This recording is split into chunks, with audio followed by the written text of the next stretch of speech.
সলাতের পর তাহাজ্জুদের সলাত হল সর্বশ্রেষ্ঠ সলাত, সবচেয়ে উত্তম নফল ইবাদত। মাত্র 2 রাকাত তাহাজ্জুদের নামাজ আদায়ের মাধ্যমেই আল্লাহর দরবারে শ্রেষ্ঠ যাকির হওয়ার মর্যাদা পাওয়া যায়। রাসূল সাল্লাল্লাহু আলাইহি ওয়াসাল্লাম বলেছেন, যে ব্যক্তি রাতে ঘুম থেকে উঠে তার স্ত্রীকে জাগাবে এবং দুজনেই 2 রাকাত তাহাজ্জুদের সালাত আদায় করবে, আল্লাহর দরবারে তারা আল্লাহর শ্রেষ্ঠ যাকিরিন বা সর্বাধিক জিকিরকারীদের অন্তর্ভুক্ত হবে।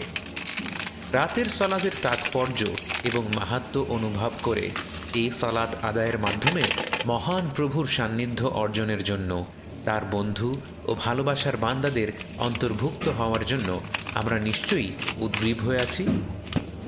এজন্য আমাদের সবচেয়ে বেশি সতর্ক থাকতে হবে আমাদের চিরশত্রু শয়তান থেকে, কারণ শয়তান সবচেয়ে বেশি যে ইবাদতকে ঘৃণা করে তা হলো কিয়ামুল লাইল। আমরা যদি একবার এই সলাতের মিষ্টতা অনুভব করি, আমাদের জীবনের এর চমকপ্রদ প্রভাব উপলব্ধি করতে পারি, তবে আমরা কখনোই এই ইবাদত ত্যাগ করব না। আর শয়তান সেটা হতে দিবে কেন? রাসূল সাল্লাল্লাহু আলাইহি ওয়াসাল্লাম বলেছেন, তোমাদের কেউ যখন ঘুমিয়ে যায়, শয়তান তখন তার মাথার কাছে এসে বসে 3টি গিঁট বাঁধে। প্রতিটি গিঁট দেওয়ার সময় একটি কথা বলে, তোমার সামনে আছে দীর্ঘ রাত, তুমি ঘুমাও। যখন বান্দা ঘুম থেকে উঠে আল্লাহর যিকির করে, তখন একটি গিঁট খুলে যায়।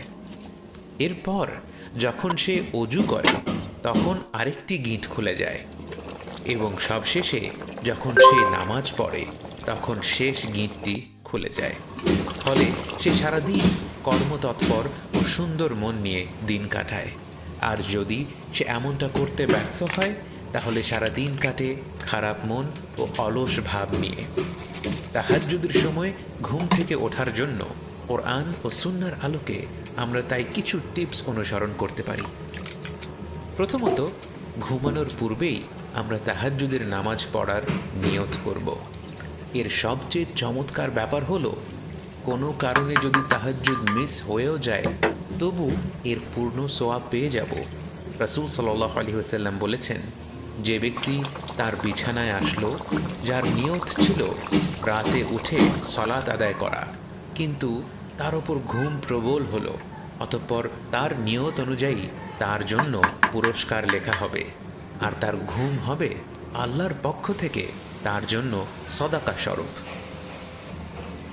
দ্বিতীয়ত, অহেতুক কাজ থেকে বিরত থেকে প্রতিদিন নির্দিষ্ট সময়ে দ্রুত ঘুমিয়ে পড়া। দ্রুত ঘুমালে কিয়ামুল লাইল ও ফজরের সলাতের শক্তি সঞ্চয় হয়। আবু বারজাহ রাদিয়াল্লাহু আনহু থেকে বর্ণিত, নবী সাল্লাল্লাহু আলাইহি ওয়াসাল্লাম এশার আগে ঘুমানো এবং তারপরে কথা বলা বা সামাজিকতায় লিপ্ত হওয়া অপছন্দ করতেন। তৃতীয়ত, তাহাজ্জুদের সলাতকে আমরা সহজভাবে নেব। ফজরের 10-15 মিনিট আগে উঠেই এই অভ্যাস রপ্ত করার চেষ্টা করব। এরপর আস্তে আস্তে অভ্যাস হয়ে গেলে সেই সময়টাকে বাড়িয়ে দিতে পারি।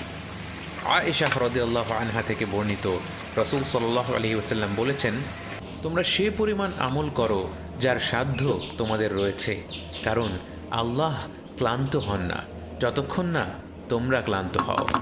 তিনি বলতেন, আল্লাহর নিকট সেই আমলই অধিক পছন্দ যা বান্দা ধারাবাহিকভাবে করতে থাকে, যদিও তা পরিমাণে অল্প হয়।